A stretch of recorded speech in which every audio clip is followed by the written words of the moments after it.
ವರದಿ Shantinath G Magdum SM9 TV Kannada. Belagavi ಜಿಲ್ಲೆಯಲ್ಲಿ ನಮ್ಮ ರಸ್ತೆಗಳು ಅಪಘಾತ ಆಗುವುದು ತುಂಬ ಜಾಸ್ತಿ ಇದೆ. ಪ್ರತಿ ವರ್ಷವೂ ಸುಮಾರು 800 ಜನ ಈ ರಸ್ತೆ ಅಪಘಾತದಲ್ಲಿ ತೀರಿ ಹೋಗ್ತಾ ಇದ್ದಾರೆ. ಈ ಅಪಘಾತದಲ್ಲಿ ಪರ್ಟಿಕ್ಯುಲರ್ ಆಗಿ ಕಬ್ಬಿನ ಸೀಸನ್ ಸಂದರ್ಭದಲ್ಲಿ, ಉಳಿದ ಸೀಸನಲ್ಲಿ ತಿಂಗಳಿಗೆ ಒಂದು 50ರಿಂದ 55 ಜನ ಸಾಯ್ತಾ ಇದ್ದಾರೆ. ಈ ಕಬ್ಬಿನ ಸೀಸನ್ ಶುರು ಆದಮೇಲೆ October, November, December, Jan, February ಈ 5 ತಿಂಗಳ ಸಂದರ್ಭದಲ್ಲಿ 70ರಿಂದ 80 ಜನ ಪ್ರತಿ ದಿವಸನೂ ಒಬ್ಬರೇ ಇಲ್ಲ ಇಬ್ಬರು ಈ ಕಬ್ಬಿನ ಗಾಡಿಯಲ್ಲಿ ಟ್ರೈಲರಲ್ಲಿ ಒಂದು ಒಡೆದು ಸತ್ತೋಗ್ತಾ ಇದ್ದಾರೆ. ಇಲ್ಲ ಟ್ರೈಲರ್ ಅವರು ಸ್ವಲ್ಪ ಸರಿಯಾಗಿ ಓಡಿಸೋದ ಕಾರಣ ಡೆತ್ ಆಗ್ತಾ ಇದ್ದಾರೆ. ಈ ಸೀಸನಲ್ಲಿ ಬೇರೆ ಸೀಸನ್ಗಳಕ್ಕಿಂತ ಈ ಸೀಸನಲ್ಲಿ ಸ್ವಲ್ಪ ಜನ ಡೆತ್ ಆಗುವುದು ಜಾಸ್ತಿ ಆಗಿದೆ. ಇದಕ್ಕೆ ನಾನು ಆಲ್ರೆಡಿ ಹೇಳಿದ್ದೀನಿ, ರಸ್ತೆ ಅಪಘಾತಗಳನ್ನು ನಾವು ತಡೆ ಮಾಡುವುದಕ್ಕೆ ನಾವು ಎಷ್ಟೊಂದು ಪ್ರಯತ್ನ ಮಾಡ್ತಾ ಇದ್ದೀವಿ. 800 ಜೀವ ಕಳ್ಕೊಳ್ತಾ ಇದ್ದಾರೆ. ಇದರಲ್ಲಿ ಭಾಳಷ್ಟು ಅಮಾಯಕರಿದ್ದಾರೆ. ಅವರು ದುಡಿಯುವವರು, ಆ ಫ್ಯಾಮಿಲಿಯಲ್ಲಿ ಆ ಮಕ್ಕಳನ್ನು ಇಟ್ಕೊಂಡು ಹೆಂಡತಿಯನ್ನು ದುಡಿಯುವವರು ಈಗ ಸತ್ತೋದ್ಮೇಲೆ ಆ ಫ್ಯಾಮಿಲಿ ಪರಿಸ್ಥಿತಿ ಎಲ್ಲ ನಾವು ನೋಡಬೇಕು. ಅದಕ್ಕಾಗಿ ಈಗ ನಾವು ಒಂದು ಕಟ್ಟುನಿಟ್ಟಾಗಿ ಒಂದು ಕ್ರಮ ಕೈಗೊಳ್ಳುವುದಕ್ಕೆ ಪ್ರಯತ್ನ ಮಾಡ್ತಾ ಇದ್ದೀವಿ ಮತ್ತು ಆಫೀಸರ್ಗಳಿಗೆ ಸೂಚನೆ ಕೊಟ್ಟಿದ್ದೀವಿ.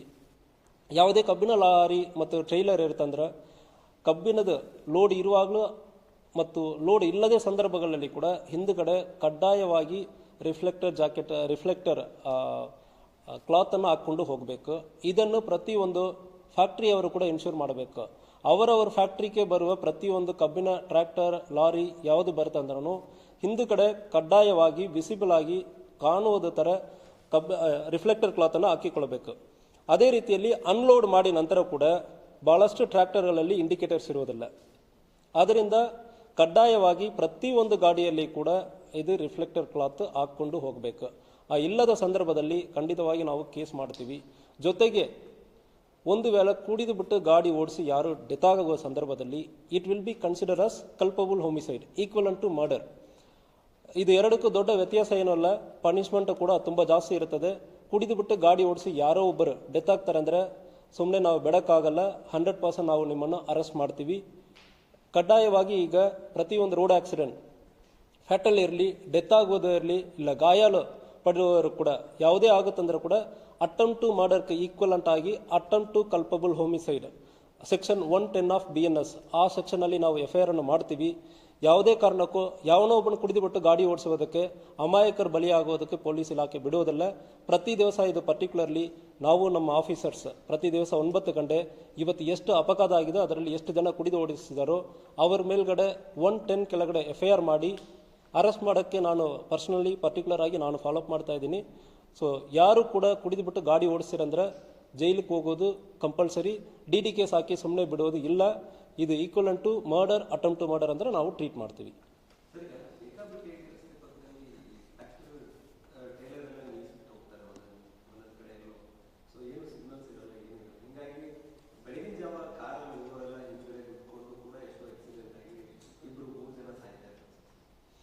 ಸೊ ಇದಕ್ಕೆ ಈ ಸೀಸನ್ ಸ್ಟಾರ್ಟ್ ಆಗೋದಕ್ಕೆ ಮುಂಚೆನೂ ಕೂಡ ಹಾರ್ವೆಸ್ಟರ್ ಮತ್ತು ಟ್ರಾನ್ಸ್ಪೋರ್ಟರ್ ಆರ್ಗನೈಸೇಷನನ್ನು ಕರೆದು ಮಾತನಾಡಲಾಗಿದೆ.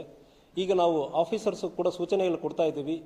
ಎಲ್ಲಿ ಒಂದು ಕಡೆ ಟ್ರೈಲರನ್ನು ನಿಲ್ಲಿಸುವಾಗ ಕಡ್ಡಾಯವಾಗಿ ರಿಫ್ಲೆಕ್ಟರ್, ನೀವು ಫಸ್ಟ್ ಆಫ್ ಆಲ್ ಪಾರ್ಕಿಂಗ್ ಮಾಡುವುದು ರೋಡ್ ಬಿಟ್ಟು ಕಂಪ್ಲೀಟಾಗಿ ಬಿಟ್ಟು ಜಾಗ ಬಿಟ್ಟು, ಎಷ್ಟು ಜಾಗ ರೋಡ್ ಯಾವುದೇ ಕಾರಣಕ್ಕೂ ಕೂಡ ನೀವು ರೋಡ್ ಮಧ್ಯದಲ್ಲಿ ಗಾಡಿಯನ್ನು ನಿಲ್ಲಿಸೋಕ್ಕಾಗಲ್ಲ.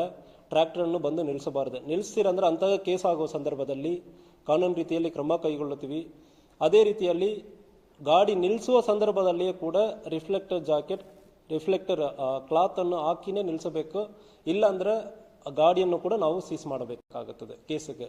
ಇದು ಒಂದು ರೀತಿಯಲ್ಲಿ ಈ ಬೇಸಿಕ್ ಜವಾಬ್ದಾರಿಯನ್ನು ಹಾರ್ವೆಸ್ಟರ್ ಮತ್ತು ಟ್ರ್ಯಾಕ್ಟರ್ ಡ್ರೈವರ್ಸ್, ಇದು ತುಂಬ ಈಸಿಯಾದ ಕೆಲಸ. ಒಂದು ರಿಫ್ಲೆಕ್ಟರ್ ಕ್ಲಾತನ್ನು ಗಾಡಿ ಹಿಂದುಗಡೆ ಹಾಕುವುದು ಈಸಿಯಾದ ಕೆಲಸ.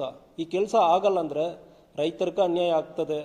ಗಾಡಿ ಅದು ಕಬ್ಬಿಣದ ಲೋಡ್ ಆದಮೇಲೆ ಅದು ಸ್ಟೇಷನ್ ಕರ್ಕೊಂಡೋಗಿ ಅದು ಪ್ರಾಸೆಸ್ ಮಾಡೋದಕ್ಕೆ ಡಿಲೇ ಆಗುತ್ತದೆ, ವೆಯ್ಟ್ ಕಮ್ಮಿ ಆಗುತ್ತದೆ. ದಯವಿಟ್ಟು ರೈತರು ಕೂಡ ಪ್ರತಿಯೊಂದು ನಿಮ್ಮ ಟ್ರ್ಯಾಕ್ಟರ್ ಡ್ರೈವರ್ಸ್ ಕಡೆ ಮಾತಾಡಿ ಕಡ್ಡಾಯವಾಗಿ ಅವರ ರಿಫ್ಲೆಕ್ಟರ್ ಕ್ಲಾತನ್ನು ಹಾಕ್ಕೊಂಡು ರೋಡ್ ಸೈಡಲ್ಲಿ ನಿಲ್ಲಿಸಬೇಕು. ರೋಡ್ ಅಡ್ಡ ಹಾಕಿ ಯಾವುದೇ ಕಾರಣಕ್ಕೂ ನಿಲ್ಲಿಸಬಾರ್ದಂತ ನೀವು ಕೂಡ ಪ್ರತಿಯೊಬ್ಬರು ಜವಾಬ್ದಾರಿ ತಗೊಳ್ಬೇಕು. ನಿಮ್ಮ ಏರಿಯಾನಲ್ಲಿ ಒಂದು ಕಬ್ಬು ಲೋಡ್ ಆಗೋ ಸಂದರ್ಭದಲ್ಲಿ ಯಾವುದೇ ಒಂದು ಜೀವ ಹೋಗೋದಕ್ಕೆ ನೀವು ಯಾವುದೇ ಅವಕಾಶ ಕೊಡಬಾರ್ದು ಅಂದರೆ ಹೇಳ್ಕೊಳ್ತೀನಿ.